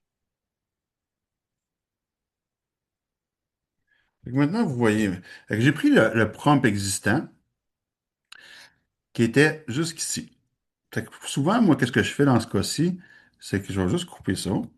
C'est que j'ai le prompt existant quand j'ai copié à partir de symétrique. Je me suis rajouté des phrases en dessous, dépendamment de ce que je fais, qu'est-ce que je veux que mon IA fasse. Fait qu'exemple ici, j'ai dit rajoute de la salade dans le bol sur l'îlot sans ajouter d'autres bols. Parce que l'IA, autant que c'est intelligent, ça peut être un petit peu spécial l'autre fois. Il faut lui dire quoi faire, quoi pas faire. Fait que là, on va faire la même chose, ajouter une plante verte sur l'îlot. Fait que je me fais des phrases. Fait que vous pouvez vous bâtir des phrases. Et après ça, vous pouvez bâtir, dépendamment d'une shot à l'autre, aller dire qu'est-ce que vous voulez qu'il fasse, dépendamment du look que vous voulez avoir. Parce qu'on pourrait dire, même si j'ai mis des électroménagers stainless, je pourrais dire, mets-moi les blancs brillants, puis il va le faire. Et que là, on va venir sélectionner notre prompt, on va venir le copier, on va sélectionner directement notre prompt, on va venir le coller et on va venir faire améliorer cette image. C'est un qu'il y a un petit délai. Quand on le lance comme ça, parce que ça l'envoie sur les serveurs cloud, et il va venir générer la nouvelle image. Fait que là, on le laisse travailler. Dépendamment des périodes de la journée, tout dépendamment de l'activité qu'il y a dans la demande, ben, il va venir le faire bien. C'est qu'on est capable vraiment, une fois qu'on est rendu là, puis qu'on va faire notre dernier rendu, ben, lui, il va travailler, on le laisse, on voit qu'il travaille ici à droite, puis on va voir tout de suite l'image changer une fois que ça va être fait. On est capable de garder une constante quand même très bien entre les images. Fait que là, on est capable de voir vraiment que l'image s'est améliorée, il est allé changer notre extérieur, il a amélioré notre visuel des électros, il a amélioré pas mal tout le visuel là-haut. Il a mis notre salade, comme j'ai écrit, de mettre de la salade dans le bol, il a mis ma plante. Fait que si une fois qu'on a fait un prompt qu'on est content avec, qu'on réutilise le même d'une image à l'autre, en général, il va venir être constant quand même pas mal. Fait que si on refait la même chose dans celle-là, ben, il va prendre. On a déjà le premier en haut. Il a mis de la salade dans le bol, il a mis une plante. Des fois, il ne sera pas constant où ce qu'il met sa plante. C'est vraiment, il faut spécifier le plus. Quand on voit qu'il fait des petites choses bizarres, l'IA, ben, on va venir lui dire, ben, fais pas ça. Le prochain coup d'après, tu lui dis, fais pas ça, puis il apprend quand même. Ça donne quand même de très beaux rendus. Je vais vous en montrer d'autres par la suite. Et vous êtes capable vraiment d'aller chercher des choses vraiment bien. Là, on va le laisser travailler. Fait que là, on voit qu'il est venu. Il a gardé notre pot, il a fait notre bol de salade. Le pot est pratiquement le même, dépendamment du reflet, les plantes, la salade. Fait que, si j'avais dit de mettre d'autres choses sur le comptoir à droite, il l'aurait fait. Il a amélioré la qualité des électrodes. On voit que l'électro est quasiment un vrai électro. C'est qu'on aurait pu y dire de faire plein d'autres choses. Fait que c'est vraiment de vous bâtir un prompt, de le garder sauvegardé sur votre ordinateur. À mesure que vous travaillez, vous faire des lignes un peu comme je vous ai montré tantôt. Vous séparez à chaque fois que vous voulez de quoi, puis vous les reprenez, vous les recollez, puis vous gardez juste l'original après. Et après ça, c'est la même chose. Comme je vous ai dit tantôt, vous pouvez déliter des pages. C'est-à-dire que s'il y a des pages que vous n'aimez pas dans votre PDF, que vous ne voulez pas voir, je ne sais pas si j'ai la page numéro 6, c'est comme exemple celle-là ici. Et si je ne veux pas l'avoir, cette page-là, ben, je peux m'en venir ici, cliquer sur poubelle. Et automatiquement, ça la marque délitée, mais elle reste quand même là, c'est qu'on peut la restaurer par la suite. Fait qu'une fois que vous avez tout généré vos angles de vue, passé dans l'IA, on peut venir faire finaliser PDF. J'ai une question rapide. Oui. Oui, dans le PDF, est-ce que c'est possible de rentrer un cartouche préfet pour que ça sorte déjà des plans avec un cartouche?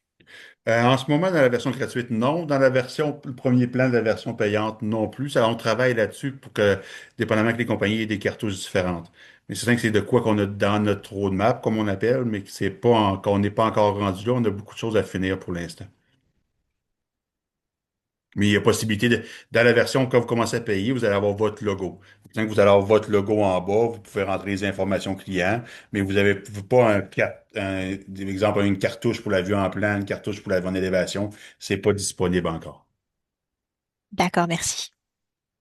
Ça fait que là, exemple ici, si on regarde, vu qu'on a sauvegardé en cloud, toutes les choses-là, au retour, quand on est ici, on a des pièces jointes. On a notre UDT qui permet de réouvrir symétrique. On a notre PDF que si on clique dessus, on est capable d'ouvrir le PDF qu'on a sauvegardé. Ça qui reste tout le temps. Si vous n'avez pas besoin de le télécharger, vous pouvez le garder juste sur votre ordinateur, directement dans Siblink. Et ça vous permet de garder vos PDF directement là. Et avec le forfait payant, qu'est-ce qui est le fun, c'est que vous avez vos soumissions. Dans les soumissions, vous voyez toutes les soumissions que vous pouvez faire. Là, c'est qui sont toutes à mon nom ou au catalogue universel parce que c'est notre, c'est notre utilisateur Sibling. Et vous êtes capable de voir toutes vos utilisations de tous vos jobs qui sont en cours, lesquels que vous avez signés, lesquels que vous n'avez pas signés. Et là, moi, j'ai des prix à droite parce que j'ai la partie payante qui calcule le prix aussi avec. Mais de cette manière-là, vous ne perdez jamais vos projets. Et si vous oubliez de le sauvegarder sur votre ordinateur, vous avez juste à vous reconnecter dans Seablink et vous ouvrez votre projet et vous êtes capable par la suite directement de rentrer dedans. Vous avez votre cuisine, vous cliquez sur le logo symétrique et ça vient automatiquement recharger votre projet dans symétrique tel que vous l'avez sauvegardé la dernière fois. Et si vous avez oublié de le sauvegarder, ben, vous n'avez rien perdu parce que dans l'historique de sauvegarde, vous êtes capable de voir tout ce qui a été fait.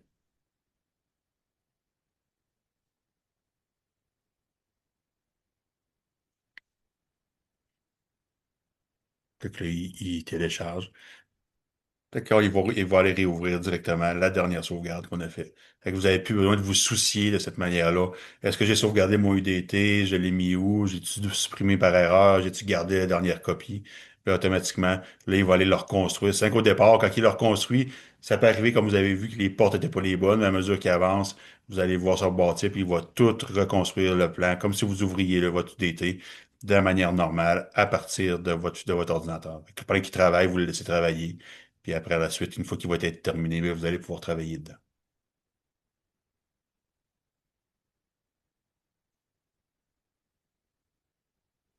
Ça Encore inclut. une question rapide. Ouais. Là, est-ce que, mettons, si il y a un modèle qui est fait comme celui-ci, puis qu'on a la version payante, puis que il s'en va mettre dans ce plan qui va mettre un prix, j'assume que le prix inclut pas des électroménagers ou les décors, mais est-ce qu'il va lister la liste de tous les items des comptoirs ou des choses à l'intérieur? En ce moment, Blink, il liste juste les caissons avec les accessoires dans les caissons. OK. Fait qu'il listera pas les comptoirs, il listera pas des électros ou des choses comme ça. Ça, c'est vraiment comme décoratif. Ouais, ici, on s'en vient ici, on a le PDF. Si on Mhm. vient cliquer sur le PDF ici, il va nous générer un fichier qui se télécharge. On vient cliquer dessus et il vient nous ouvrir la liste. Ok, ici, exemple, ça écrit c'est quoi notre pièce, c'est quoi ma méthode de construction, grain vertical, standard niveleur. Mon matériel intérieur, j'ai pris 555, matériel extérieur K65. Mon modèle de porte, j'ai pris uni-horizontal K65. Mes tiroirs par défaut parce que je les ai pas changés. Je sais vu qu'on était juste dans la partie design, webinaire design aujourd'hui, je ne montrais pas comment faire les autres sélections. On a les Grabox, intérieur 555, matériel de tiroir intérieur en 555 aussi, charnière avec amortisseur. Puis chaque caisson, ça vient dire si j'ai un côté fini, pas de côté fini, les côtés de peinture, les dimensions de ces caissons-là. Et quand on a, Est-ce qu'il va automatiquement choisir les côtés finis selon s'il est collé avec un voisin ou c'est quelque chose qu'il faut non, ça, c'est régler comme j'ai montré manuellement? tantôt, on fait clic droit OK. sur le caisson, modifier les types de côtés, puis on va les placer. Fantastique. Puis dès que t'as pas, faut venir le spécifier si on met un côté fini ou non. Ça permet de voir sa liste de composantes au complet. Puis à la fin, il vient calculer le nombre de longueurs de moulure de tête de chaque dimension qu'on a de besoin.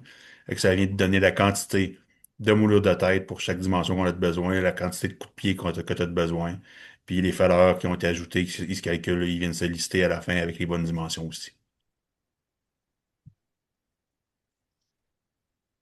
Fait que ça, c'est le listing qui sort de Seablink directement. Fait que vous avez votre logo. À partir de Seablink, ça sort le logo ici en haut.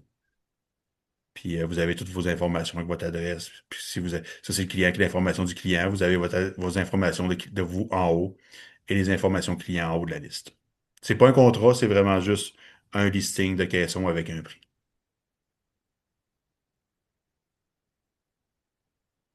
J'avais une petite question. Ça donne pas une liste, par exemple, genre de portes et de façades que tu as besoin en tout au total, là, juste les caissons. Non, c'est quelque chose qu'on a en idée cette année, dans nos plans cette année. On n'est pas rendu là encore, mais c'est de quoi qu'on est en discussion à voir. Qu'est-ce que, parce que en tant que tel, les dimensions, on les a déjà. Fait que, on a des idées en tête. Je ne m'avancerai pas trop sur qu'est-ce qu'on a en tête, mais on a des idées en tête par rapport à générer des achats de portes directement à partir de symétrique. Là. C'est bon, merci. Aussi, là, tu as cliqué présentement sur PDF pour voir le PDF qui sort la liste des produits. Oui, Mais pour avoir déjà commandé dans Seablink, tu peux aussi cliquer sur l'autre petit symbole qui ressemble à plus à un voilà. engrenage. Puis à ce moment-là, ça te donne, tu peux Ah oui, regarder toutes les aussi. questions un Oui, par un. oui. Fait que là, mettons que faudrait modifier d'un huitième ou d'aller gosser. C'est tout, OK, c'est tout accessible. C'est pas accessible. Toutes les dimensions sont OK, barrées parce que ça sont viendrait barrés. fausser ton dessin symétrique. OK, C'est-à-dire, si tu veux changer une dimension, tu peux venir ici dans ta faut que liste. j'aille le changer dans le Ouais. 3D, puis là, il va se Et modifier, là. t'as les descriptions personnalisées qui te les montrent. Si t'es en mode fournisseur, ben, t'as l'œil avec le prix.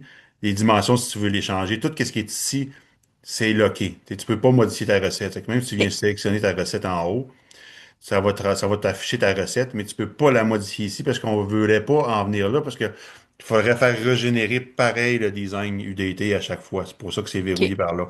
Tu peux venir le visualiser et OK, venir en haut, ouvrir dans Symétrique pour aller le modifier. Mais tu peux pas modifier de dimension ici.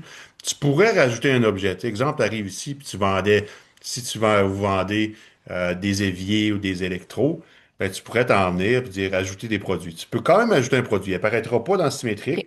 Fait que ça veut dire que tu pourrais ajouter tes comptoirs, mettre ton prix de comptoir, ajouter mettons, un four, un évier, un lave-vaisselle, dépendant de ce que vous vendez à l'interne. Puis il resterait tout le temps sauvegardé ici dans la liste. Il resterait tout le temps à la fin des numéros, parce que si tu retournes dans Symétrique et tu rajoutes des caissons, ben les caissons prennent toujours priorité et tout ce qui est Mhm. rajouté manuellement dans ces blinks tombe à la fin de la liste. OK, Mais c'est bon. tout ce qui est pas dans Symétrique, tu peux le faire avec ajouter des produits, mais tu peux pas modifier les produits provenant de Symétrique.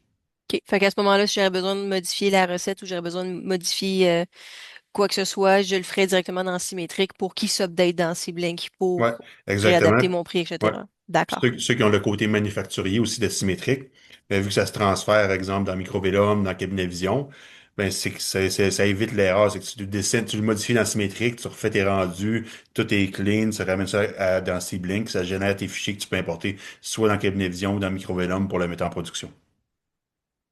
Oui, ça évite les erreurs de reproduction où tu fais une modification quelque part puis ça ne suit pas partout, là. Fait que, Ouais, exactement. fantastique. Merci.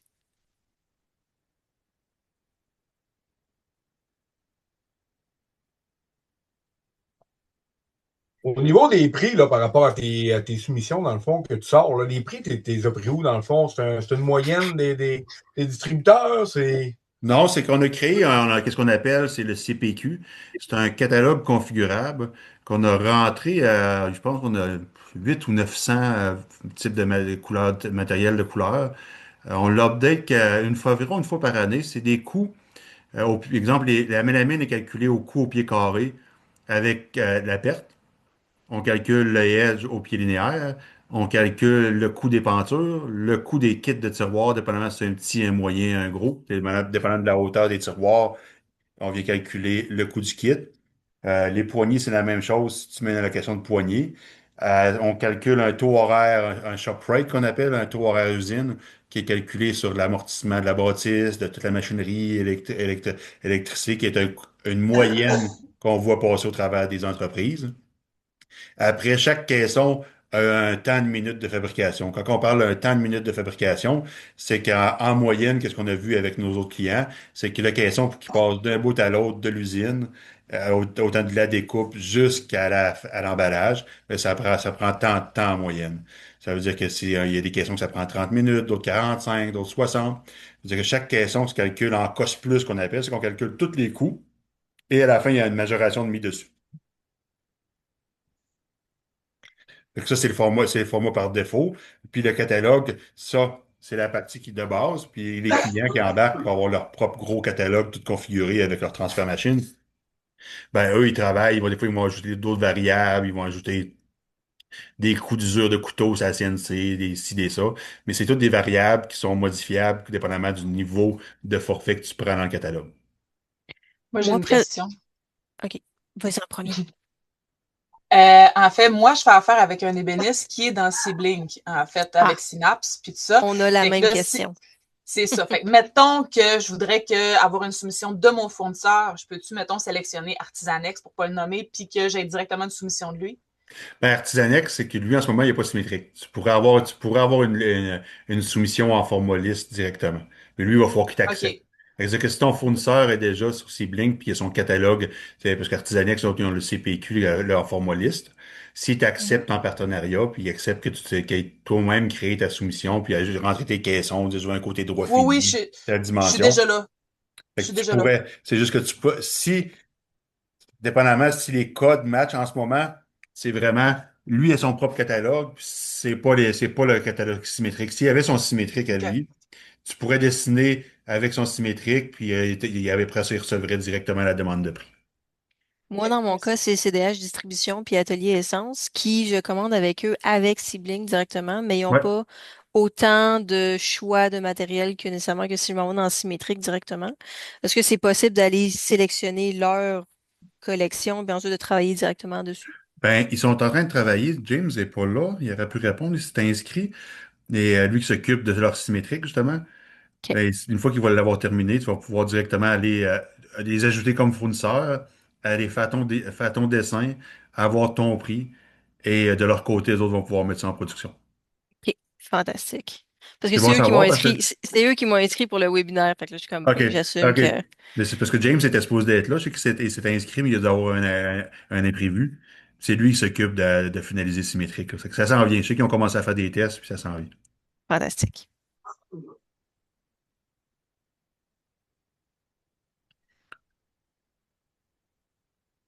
Fait que c'était pas mal ça. Je sais pas si vous avez d'autres questions. On avait mis 2 heures, on a fait le tour. C'est probablement des questions qu'il y a à répondre.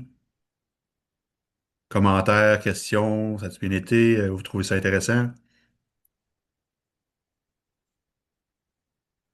Ben, les nouveaux forfaits que vous allez ajouter, que tu n'étais pas supposé en parler un petit Ouais, peu, ben c'est ou... ça. Ah oui, c'est vrai. J'allais l'oublier. Ben, c'est que là, en ce moment, il y a des forfaits, il y a on va avoir une promo. Ça va falloir que vous preniez quand même rendez-vous avec un vendeur. Mais on aurait un forfait de départ à 99 par mois pour la sauvegarde cloud, l'IA, et ça, c'est par utilisateur. Fait que c'est certain que si vous voulez avoir votre propre symétrique avec votre propre sauvegarde à vous, ben vous pourriez avoir ces forfaits-là avec un code promo, mais il va falloir quand même prendre rendez-vous avec un vendeur pour qu'il vous détaille mieux les choses. Il va avoir ce forfait-là, plus un autre forfait un petit peu plus haut, vraiment plus custom avec la partie contrat et les prix qui sortent aussi. Jérôme, je m'excuse, est-ce que je peux quitter, moi, c'est le petit forfait, ça me rejoint pas. Ça me regarde pas. Ah, Jimmy, il n'y a pas de trouble. Il y a pas de Non, trouble. c'est juste que moi, j'ai pas besoin de forfait et tout ça, mais merci beaucoup. J'ai compris bien d'autres petites affaires, fait que ça fait du bien de prendre, de prendre encore des infos. Fait que, hey, merci beaucoup. Salut, bonne journée. Salut tout le monde. Mais merci, Guillaume. Je vais juste quitter, désolé. Non, c'est que les forfaits, c'est ça. C'est que on va, si vous voulez en apprendre plus sur les forfaits, c'est peut-être prendre un rendez-vous avec Kevin, le vendeur, puis il va pouvoir vous en expliquer plus par rapport au forfait. Mais le forfait de base commencerait à 99 par mois, puis ça vous permettrait, vous avez un nombre de designs annuels. De mémoire, c'est 100 ou 200. Puis c'est sauvegarde cloud, importation d'objets, rendu AI, puis toutes les nouveautés qu'on travaille beaucoup fort dessus, parce que veut pas, la version gratuite va tout le temps rester, mais quand on développe des choses un peu comme le rendu AI, de notre côté, ça vient, ça prend beaucoup de jus sur nos serveurs, on peut dire. Et que si vous voulez prendre rendez-vous avec Kevin ici, vous pouvez juste en envoyer dans le chat, comme Nadia elle vient d'envoyer en bas.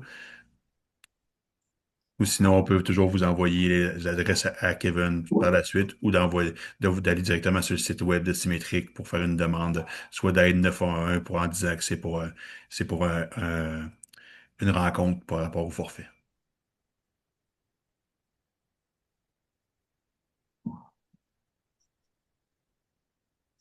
Sinon, c'est pas mal ça pour aujourd'hui.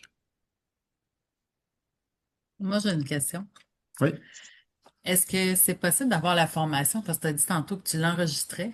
Oui. Est-ce que c'est possible de nous la partager pour aller s'aider dans le processus de création avec la plateforme? Oui, ben je vais vous la vidéo. Ben, Nadia va s'occuper de ça. Après, c'est ça. Oui, oui, Ça, la c'est- vidéo va être partagée probablement soit aujourd'hui en fin de journée ou demain matin très tôt, là. Donc, vous allez recevoir le recording du 2 heures, ben, un petit peu moins de 2 heures là, par courriel, là. Parfait, excellent, gros merci.